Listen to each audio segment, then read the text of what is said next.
Baik, bismillahirrahmanirrahim. Assalamualaikum warahmatullahi wabarakatuh. Pembelajaran hari ini saya laksanakan secara asinkronus. Jadi saudara-saudara, kita akan mempelajari statistik deskriptif ya. Nah, jadi ini sudah masuk pada bagaimana proses untuk menyusun statistik deskriptif itu. Seperti kita ketahui dalam penelitian kuantitatif, kita kan biasanya membuat skala ya. Jadi informan atau responden dalam penelitian kuantitatif itu selalu kita berikan pilihan. Misalkan pilihannya itu sangat setuju, setuju, ragu-ragu, tidak setuju, sangat tidak setuju. Sebut saja kita berikan skor 5 untuk sangat setuju, 4 untuk setuju, 3 untuk ragu-ragu, 2 untuk tidak setuju, dan 1 untuk sangat tidak setuju. Nah, dari angka-angka itu selanjutnya kita mendapatkan data ya. Misalkan responden A itu untuk pertanyaan pertama dia menjawab 3 itu berarti ragu-ragu, dan seperti pada contoh ini ya. Ini adalah contoh data hasil tes sikap mahasiswa terhadap kebijakan jurusan tentang sistem pemilihan dosen pembimbing. Nah, data-data ini kan sebetulnya belum bisa kita pahami maksudnya apa. Ada 3, 1, 2, 4, 5 dan seterusnya. Ini masih sebutnya data mentah ya, data yang masih belum bisa dimengerti. Data hasil penelitian, nah ini masih berserakan, perlu ditampilkan dalam bentuk yang lebih mudah dipahami atau dimengerti oleh orang lain. Nah, untuk menganalisis data tersebut kita gunakan statistik deskriptif namanya. Di mana statistik ini memiliki karakteristik pertama, metode penyederhanaan data sehingga mudah dipahami, bersifat menguraikan gejala kuantitatif secara numeris. Dari gejala tersebut dapat ditafsirkan lebih jauh informasi apa di balik data. Mempunyai tujuan untuk mendeskripsikan atau memberi gambaran objek yang diteliti sebagaimana data tanpa menarik kesimpulan atau generalisasi. Cara-cara penyajian data dalam bentuk tabel maupun diagram, penentu means, modus, median, rentang, serta simpulan baku. Nah, itu karakteristik dari statistik deskriptif. Kemudian data yang telah dikumpulkan baik yang berasal dari populasi maupun yang berasal dari sampel perlu diatur, disajikan dalam bentuk tertentu ya. Nanti kita yang dimaksud tertentu dalam bentuk tabel. Penyajian data bertujuan menjelaskan data secara visual. Nah, prinsip penyajian data ialah komunikatif dan lengkap. Dalam arti data yang disajikan dapat menarik perhatian pihak lain untuk membaca dan mudah memahami isinya. Nah, distribusi frekuensi ini merupakan penyajian data yang komunikatif, dapat dilakukan dengan dibuat berwarna, dan bila data disajikan cukup banyak maka perlu bervariasi penyajiannya. Beberapa cara penyajian data yang dapat digunakan yaitu tabel, diagram, dan histogram. Dan ini biasanya ada di Office ini, Excel ya. Kita bisa menyajikan dalam bentuk itu. Sekarang kita pahami apa sebetulnya yang dimaksud dengan distribusi frekuensi. Nah, terlebih dahulu kita akan pahami apa itu distribusi. Distribusi itu sederet nilai atau hasil pengukuran yang disusun dan diurutkan menurut harga nilai. Jadi nanti diurutkan ya. Yang masuk harga nilai ini ya bisa dari yang rendah ke yang tinggi atau sebaliknya. Ya, seperti tadi ada angka 3, 4, 5, 1. Nah, itu kita urutkan mulai dari 1 sampai 5 tertinggi. Frekuensi, nah itu tadi distribusi, sekarang frekuensi. Frekuensi itu banyaknya nilai atau skor tertentu dari satu variabel yang muncul atau ditemukan pada sekelompok data. Nah, ini frekuensi ini menggambarkan berapa kali muncul, misalkan nilai 1 1 ini berapa kali jawaban 1 muncul, misalkan 7 kali, 2 berapa kali muncul, dan seterusnya ya. Kita akan melihat dari data-data yang ditampilkan. Nah, jadi dengan demikian distribusi frekuensi ini dapat dipahami sebagai sekumpulan nilai atau kategori secara berurutan mulai dari terendah ke tertinggi atau sebaliknya beserta frekuensinya. Bila nilai berupa angka disebut distribusi frekuensi bilangan numerik, bila berupa kategori disebut distribusi frekuensi kategorik. Jadi ini ada dua hal ya, jadi ada berupa angka dan berupa kategori. Selanjutnya distribusi dikelompokkan distribusi tunggal dan distribusi kelompok. Distribusi tunggal itu distribusi frekuensi yang nilai variabelnya berupa nilai tunggal, jadi nilai variabelnya 1 ya. Distribusi frekuensi kelompok itu distribusi yang nilai variabelnya berupa nilai kelompok. Nilai kelompok di sini ada interval kelas. Nah, yang disebut distribusi frekuensi tunggal kita menemukan di data yang sifatnya ordinal ya, ordinal.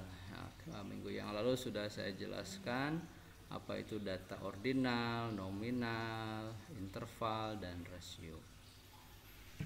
Selanjutnya kita akan melihat, nah ini contoh data seperti yang tadi sudah di atas juga sampaikan. Ini misalkan nilai UTS MK Statistik mahasiswa PLB tahun 2021. Misalkan N di sini adalah jumlahnya mahasiswa, jadi jumlah orang yang mengikuti UTS mata kuliah statistik ada 72. Kemudian dari 72 itu ada yang dapat 5, 7, 6, 6, 7, 5, 6, 5, 7, 7, 6. Nah ini kan masih tidak beraturan ya, dari angka 1 sampai 70, dari yang pertama sampai ke 72 orang itu. Nah, kita untuk dapat memahami karakteristik data tersebut perlu disajikan dalam bentuk frekuensi tunggal. Oke ya, kita akan lihat ini nilainya dari 4, 5, 6, 7, 8. Kemudian setelah dihitung yang 8 itu ada frekuensinya 4. Nah ini menunjukkan berarti ada 4 orang yang dapat nilai 8, ada 23 orang yang mendapat nilai 7, ada 28 orang yang nilainya 6, dan ada 16 yang nilainya 5. Kemudian hanya 1 orang yang mendapatkan 4. Nah dari frekuensi ini diketahui N-nya 72 sehingga jumlahnya sama 72. Oke, ini untuk frekuensi ya. Jadi sangat gampang menghitungnya, hanya melihat berapa kali muncul dalam suatu distribusi. Kemudian sekolah ujian matematik statistik jurusan PLB dengan jumlah mahasiswa 16 orang. Nah, ini contoh kedua ya. Ini contoh kedua ini merupakan nilai 16 orang. Kalau tadi nilai 72 orang, kita hanya mencari distribusi frekuensinya. Sekarang dari 16 orang itu misalkan nilai terendahnya adalah 45, kemudian yang memperoleh nilai tertinggi adalah 80 ya. Dari sini kita juga bisa membuat tabel distribusi. Nah, tabel distribusi itu ini untuk memudahkan ya. Nah, kita lihat tabel distribusi di sini ada skor. Skor ini angka yang diperoleh yaitu ada 45, 56, 69, 70, dan 80. Ini yang dimaksud dengan diurutkan ya distribusinya. Kemudian frekuensinya. Frekuensinya itu adalah 45, skor 45 ada 3 orang, 56 ada 1 orang, 69 ada 6 orang, 70 ada 5 orang, dan 80 ada 1 orang. Kemudian dari sini kita bisa menghitung frekuensi persentase. Nah, frekuensi persentase ini dihitung dengan cara frekuensi dibagi dengan jumlah N. Jadi kalau ini 3 per 16 hasilnya adalah 18,75. 1 per 16 hasilnya 6,25, 6 per 16 hasilnya 37,5, 5/16 hasilnya 31,25 dan 1/16 hasilnya 6,25. Kemudian kita menghitung frekuensi kumulatif. Nah, frekuensi kumulatif itu cara menghitungnya ini 3 frekuensi. Yang pertama yaitu di skor 45 yang terendah itu ada 3. Ini sama, kita kumulatifnya 3 juga. Kemudian di sini 4. Nah, ini 4 ini dari mana? 4 ini merupakan hasil penjumlahan 3 ditambah 1. Ya, di skor 56 ada 1 orang. Nah, maka kumulatifnya menjadi 4. 3 tambah 1 4. Kemudian 4 juga sama ditambahkan dengan 6. Ya, di frekuensi 69 dan 6, jadi 6 tambah 4 10. 10 tambah 5 15. 15 tambah 1 adalah 16. Jadi jumlah di sini 16 ini harus sama dengan jumlah frekuensi di sini. Oke ya. Nah, ini juga sama, kita dapat angka Fhum persentase ini 18,75 3/16. Ya. 4/16 25, 10/16 60, 15/16 93,75 dan 16/16 ya 100 ya. Kemudian kita hitung P-nya, proporsinya. Proporsi di sini adalah frekuensi per N ya, frekuensi per N. Jadi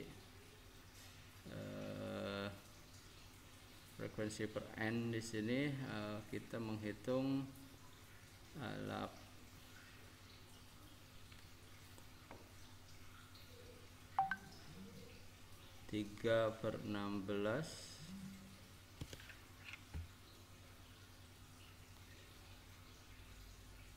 18,75 per 100 ya.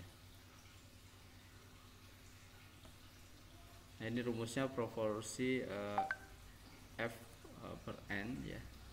Kemudian ini yang kumulatifnya juga sama, prosesnya seperti yang tadi, 0,19 ditambah 0,06 hasilnya 0,25, 0,25 tambah 0,38 hasilnya 0,63, 0,31 ditambah 0,94 hasilnya 0,63 tambah 0,31 0,94, dan 0,94 ditambah 0,06 hasilnya 1.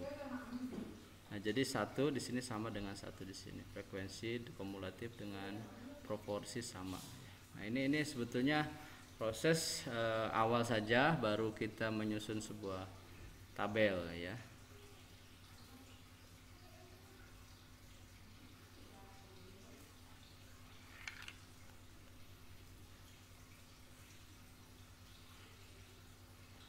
Baik, tampilan ini sebetulnya kan masih apa namanya ya, masih dalam bentuk tabel. Nah, kita bisa membentuk ke dalam angka.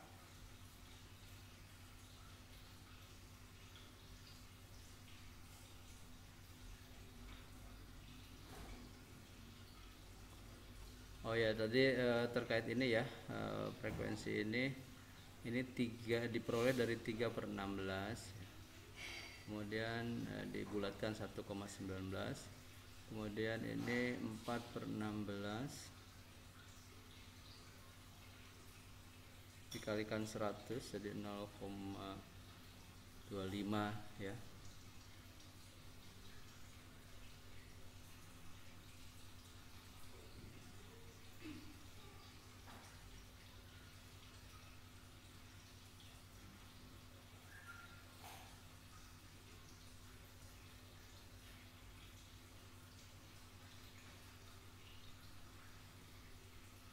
Oh ya, ini 0,06 ini diperoleh dari 1 per N ya. Jadi kalau yang tadi 3/16, 1/16, ini kemudian 6/16, 5/16 dan 1/16. Jadi proporsi ini adalah diambil dari frekuensi sini. Maka hasilnya akan ketemu frekuensi kumulatif dengan cara menjumlahkan 0,19 ditambah 0,06 hasilnya 0,25 dan seterusnya.